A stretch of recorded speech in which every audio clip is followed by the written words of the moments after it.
Orleans Humanist Perspective, presented by the New Orleans Secular Humanist Association, following our few principles of humanism. We're committed to the use of science and reason for understanding the universe and for solving human problems. We're skeptical of untested claims of knowledge, but we're open to new ideas. We are concerned with securing justice and fairness in society and in ending intolerance and discrimination. We are committed to the total separation of religion and government. We affirm humanism as a realistic alternative to the theologies of despair and the ideologies of violence. We reject the concept of an afterlife and believe in living a full and rewarding life here and now. We value and respect each individual's right to judge and lead their lives according to their own position, as long as it's respectful of other people, living in a free society. We hope you enjoy today's program and others in the weeks to follow. Hello and welcome to another episode of The Humanist Perspective. I'm Jim Dugan, temporarily sitting in for your regular host, Harry Greenberger.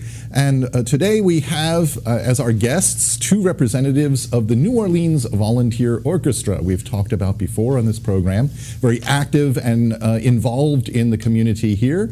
My first guest is Chris Bergeron, and with him is Joseph Cieslak. They are both directors together of the New Orleans Volunteer Orchestra.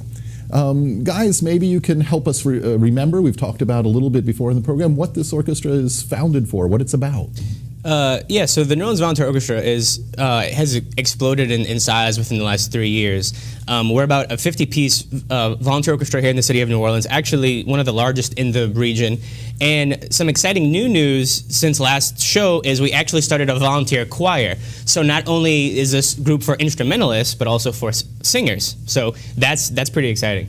We're really excited about the choir, too, because it lets us kind of expand on one of our big missions, which is engaging the community and getting community engagement with this type of music.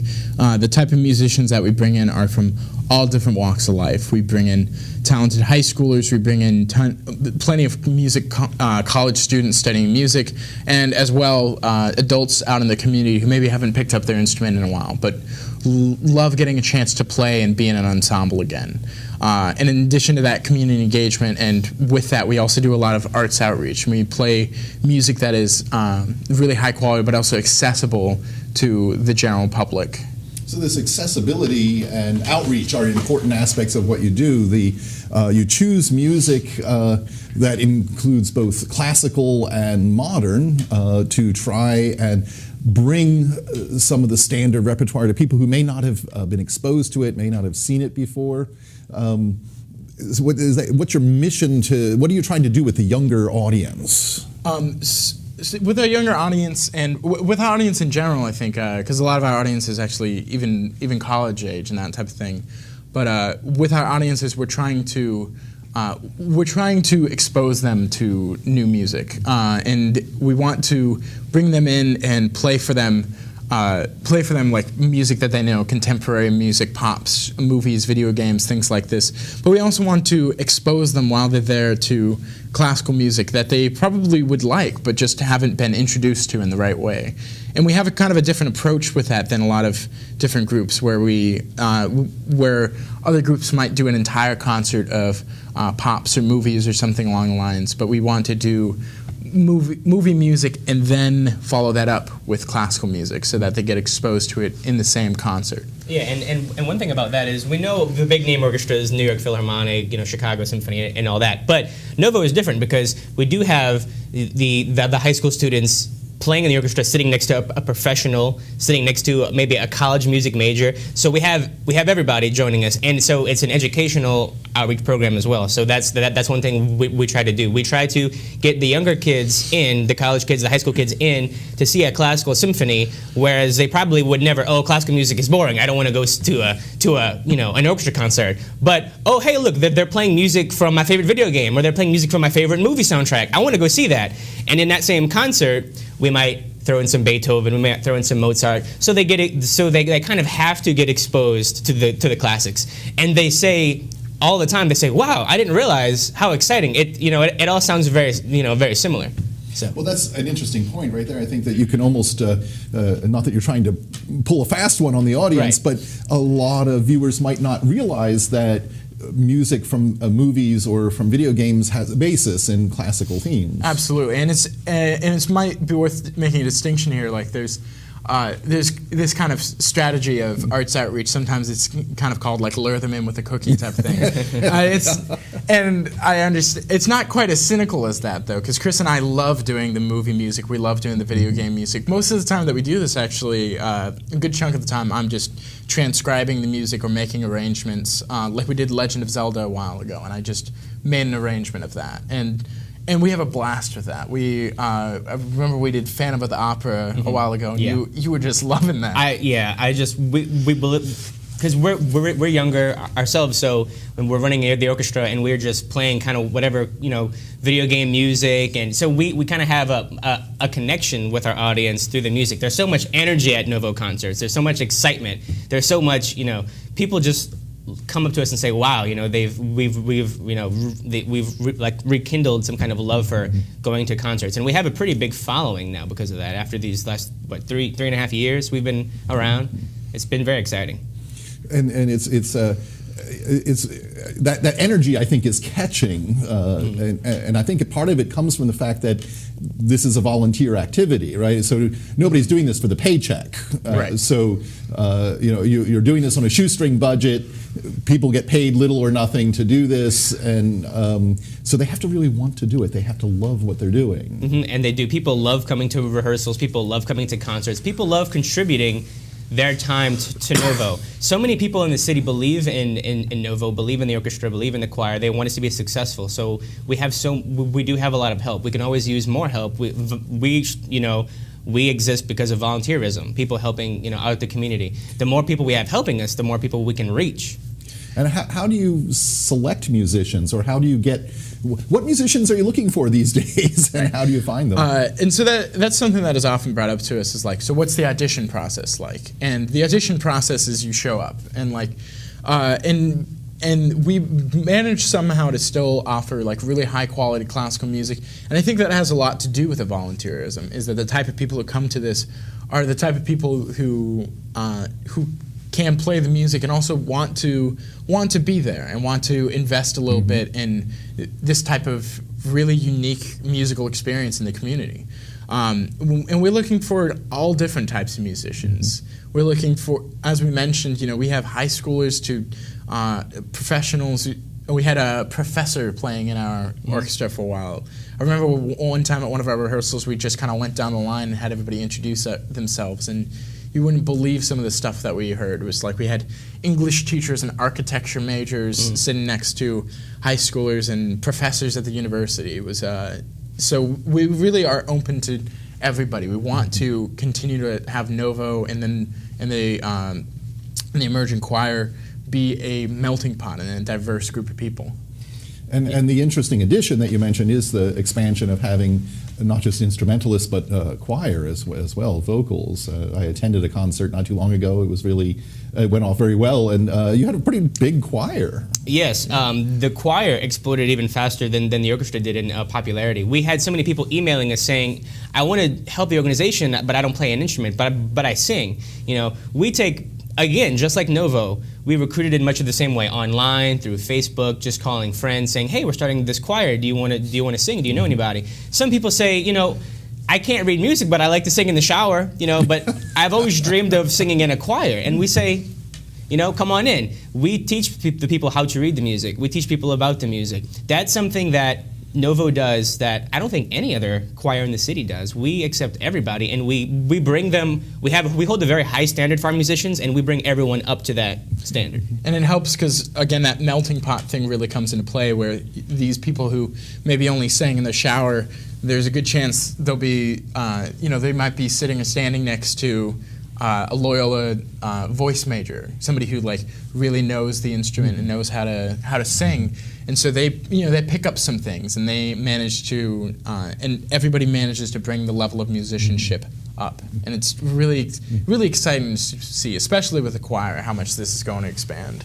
And I think as someone who's sat in the audience, we don't see any of that, right? We see this finished product and aren't really aware of what's going on in the rehearsals and the amount of cross-education that's going on between the performers. And of course, a major objective is that you have is to try to provide performance opportunity for people who may not always get that, and this kind of cross-learning that people get from each other. What, any particular gaps that you're looking for these days in musicians, performers? Well, we can always use French horns. Yeah, those are hard to play. Oh, yeah, they are. They're harder to find. I've honestly had like a few people in the past month or so where it's just like, yeah, I'd love to come in and play. I don't have an instrument though. I'm like, yeah. If only we had like some French horns in the corner or something. And now since we are starting something new, we are, our budget is expanding for things like that. We are looking to purchase our own, percussion equipment, for example, instead of having to borrow, universities' percussion equipment, our own music stands. So we're always looking for people to help with fundraising. We're always looking for businesses to help sponsor us, and of course we help get the word out for their business at concerts, on the program, stuff like that. So we're always looking to expand. We want as many community partners as we can get. So they help us get our word out. We help them get their business out there. So we're very open. We're very friendly orchestra. We're very laid back, but we still hold that amazing high standard of performance. So it's probably a good time to mention a little bit about budgeting, because you really operate on very little because it is a volunteer operation. Right. And of course everything has expenses, and you take some donations and you have some business sponsors, which are very, very important. Lately you've also, you're beginning at least to do some private engagements of some type. Can you tell us a little bit about that? Right. Well, the New Orleans Volunteer Orchestra is a 501c3 nonprofit, so we do accept donations to help us, keep our lights on. We do have some private events that we do to help our budget and to kind of pay for other events that we do for free as far as our educational outreach. We want to plan some youth concerts. We want kids to be more involved in seeing a classical symphony for free, of course, because all of our concerts admission is completely free. So people just come, they show up. We will be selling, we do sell concessions, we do sell merchandise. So there are many ways to support NOVO, and the best way is to just really go to the website and contact us, send us an email, and we can get you, the information you need. And I do see on our screen that the website is displayed there, so people can go to that, both to become a musician as well as to help support the organization if they wish. Right. And we will be happy to direct you in the right, direct your efforts in the right way. We are enthusiastic to be working with people who are enthusiastic about a mission, because we're really passionate about what NOVO is doing and stands for in this community, and we're really happy to see that other people have been as well. And I know that this is the summertime, of course. Typically for orchestras, this is a relatively quiet time, you have to be thinking now about the upcoming repertoire. I know you don't have that planned out for the coming season. How do you pick that stuff, though? What do you look at? Do other people bring it to you? Do you just play video games and see what you like? A lot of people ask us. A lot of people do ask us that question, and honestly, we try to run NOVO a lot like a democracy. I mean, we have a lot of input from musicians, like, what would you guys like to play? I mean, they're the ones playing the music, so we want them to be happy and to be excited. We want them to come, want to come to rehearsals and want to be a part of NOVO. So we want to play music that they want to play. So that's why we might do, movie soundtracks, we might do all that. But we just usually ask, people can email us and say, hey, check this out. And then we have board meetings where we will vote on music, we'll decide music there. And at the beginning of the season, we'll have everything ready, we'll give it out, and we'll start rehearsals. So it's pretty much how the process goes. Yeah, and there's a lot of consideration, especially between Chris and I and the board. It was just like finding the music that's right for the orchestra too, or right for the choir, and finding music that kind of lies in that sweet spot between difficulty and accessibility for the audience too, because we want to play things that the audience is somewhat familiar with. And then maybe something that they're not so familiar with. So trying to find the balance there is something that we've been trying to do and experimenting with for the last few years, and we've gotten gotten decent at. So yeah, the one thing that we are particularly good at is like exciting programming. We love to excite our audience. We do things on stage that have probably never been seen before. I know that one time we had a projector and we had a big screen and we played Super Smash Brothers, the video game. We had audience members playing the game while we played the music for what was happening on the screen, and that just people still talk about that. That was a huge concert, and we like to do things like that. We just sit down, you know, me and Joseph, and say, what's the next crazy thing we could think of to do on stage to make our audience like, oh my goodness, this is incredible. That gets them excited for coming to concerts. That gets them excited for symphonic music, which is our whole mission. And then the next concert, we're like, well, how do we top that? Yeah, that's always the hardest problem. How do we do better than that? Because that was flaming hoops. Can we get like a monster truck and then the big like go up some cars? But sooner or later, you know, you might have to perform a symphony, or you know, we have done that without torches and batons and we have, and we'll do it at the same concert. So we show both, you know, all the sides of music. That's the thing about music. You don't have to just like hip hop. You don't have to just like country. You can like, you know, all types of music. I mean, you can love, you know, hip hop, you can love, you know, pop music, and you can also love the symphony. You can also love coming to see us perform. You don't have to limit yourself to one type of music. We want our audience to explore all types of music. So come to a NOVO concert. If you hate it, then, you know, you don't have to come back, obviously, but we don't think that's going to happen. And they didn't even have to pay money to go see it. And it was completely free. That's right, exactly. But now you just mentioned something that sounds like quite a challenge to me, like how would you combine country and western with classical in a concert? That's why we have so many board meetings. We have. So that's hard for you too. Oh yeah. I think I've seen like bluegrass and folk music done with an orchestra back, like a fiddler soloist with an orchestra backing it up. Anyway, you could do it. I've seen at least one bagpipe symphony. There was a guy who played the accordion really well, and he said, I would like to do something with NOVO, and I was like, oh, I mean, if we can somehow work that out, we would love to do something. Do like a Zydeco symphony. Yeah, I mean, the possibilities are endless. I mean, it's really fun and exciting to come up with new music, and also we were also talking about how we wanted to maybe premiere some new works, so some contemporary, brand new, never before played works from local New Orleans composers, local New Orleans artists, and things like that. So that's something we haven't done, but that's something we'd definitely like to do. Yeah, it has been really nice just we've had a whole lot of autonomy with how we decide our rep, and so we've gotten the chance to do really crazy stuff, and you know, stuff that I don't think would ever fly in like some professional orchestra's board meeting, and programming in a way that just doesn't make a whole lot of that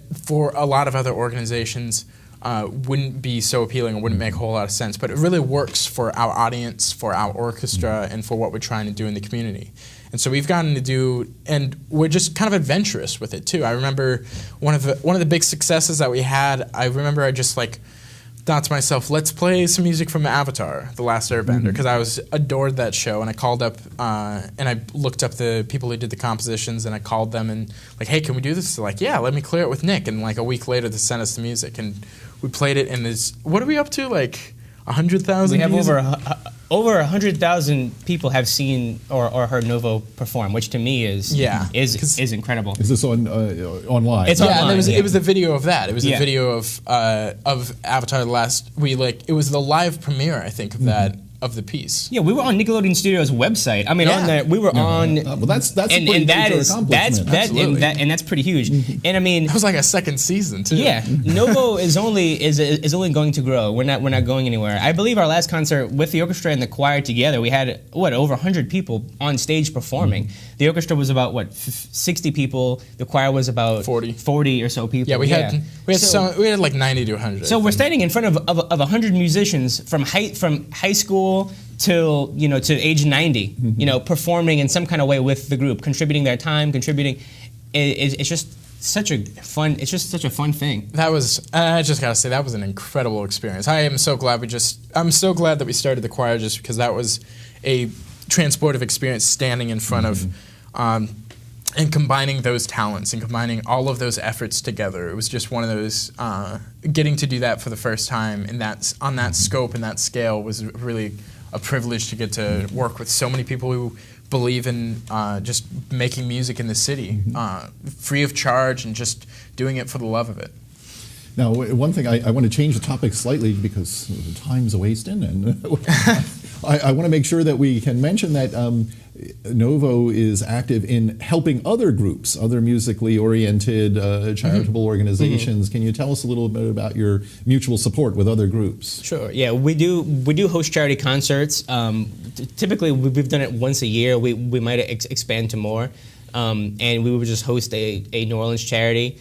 And our donations from that particular concert will go 100% to that charity, and we've actually raised thousands of dollars for some New Orleans charities. Yeah, and like for example, traditionally we've been partnering up a lot with Make Music NOLA, and just for an example of kind of what we're sponsoring, it's like that is a really fantastic strings education program in the city, but it's like an after-school program kind of based off of El Sistema, the South American program, and so the kids come after school, but they're given an instrument, they're given lessons, they're put in ensemble situations, but they're also given food and academic tutoring and a bunch of these things that help keep them off the streets and help like set them up for success in life, both in music and outside of it. Yeah, NOVO, we want to be responsible for putting an instrument in as many young New Orleans hands as we can. We want children to be excited about going to see the symphony. We want them to be excited about playing an instrument and playing music and learning music. So we dedicate a lot of our time and a lot of our money to making sure that happens. They are the future of New Orleans musicians. So we have to make sure that we are providing them with what they need to be able to be very successful. Yeah, something worth mentioning. Chris and I have both graduated with music education degrees. Like it's important for us to try to help out with music education in the city, especially strings education and these things. So, right. So education, and education.